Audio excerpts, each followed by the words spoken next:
my mom was murdered when I was 4. Right? I didn't have a dad. My dad could walk in the room right now, I wouldn't know who he is. Never met him in your life. Never. I just found out my real reason why I got my name. I got my name because my mom's favorite uncle. But that's because I met my mom's brother in person for the first time this year. Right? I always thought I was named after my dad. No, I was named after my mom's favorite uncle. Right? So it's those things of like, all right, I'm never gonna take it negatively, but now when I know the facts of the real situation, I'm like, all right, now I can really use it. How were you able to spin the fact that your mother was murdered at 4 and you never met your dad into a positive? So I'll tell you this right now. My mother's alive. I don't know you guys. I'm not the same Alfonso Whitehurst. My story is different. I don't go to Utica College. I don't have 2 degrees, right? So now the road turns, right?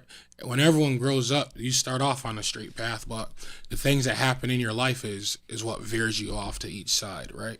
If I grow up with my mother, who knows the person I'll be if I ever move to Baldwinsville, right? If I ever go to Utica College, if I ever get the opportunity to just share my story with other people.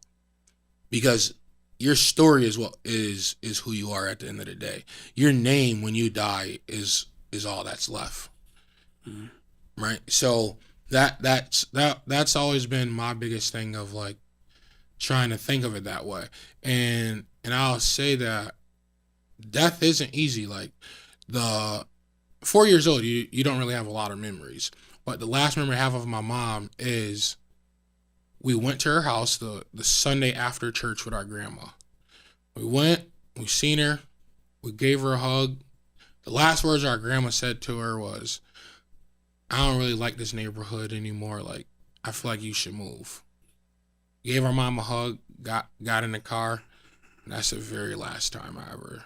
That is the only interaction that I vividly remember with my mom. Wow. Like, obviously there's photos and everything, but I can't tell you any of those, just that last day. And that's interesting that's the one that you remember. Like, it's somewhere in your psyche, the inner Fonz really dug deep to bring back up that memory. Because I'm sure that wasn't there at first. Like, that's something you probably really it wasn't there at first. Like, I can't even remember the funeral, really.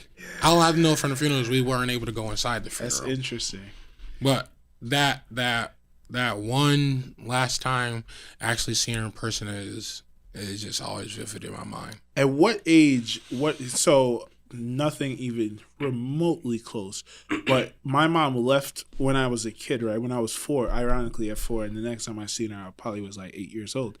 And my mom was very much in my life, right? As I told you, I wasn't allowed to live with my dad because he sold drugs. And I remember at a certain age, it never registered to me like, yo, you don't live with your mom or your dad, and you look around and everyone lives with their mom and their dad.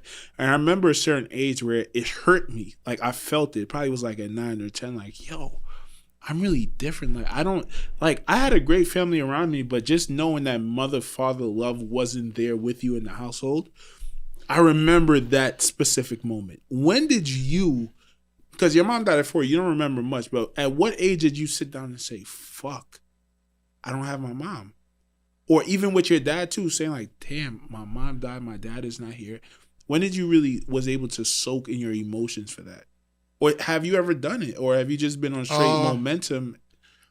So I've been like on a mixture of momentum, and there's definitely been different times in my life where I'm like, damn, I wish I had my mom because maybe this decision would be different, right? So one of the first times that like really hit me of like, damn, I wish I had my mom was probably when I started playing sports. So I started playing baseball in 3rd grade. My 3rd grade teacher, Miss Curse, and her husband, Mr. Curse, put me on to playing baseball. So I'm used to always going to the park playing with the kids.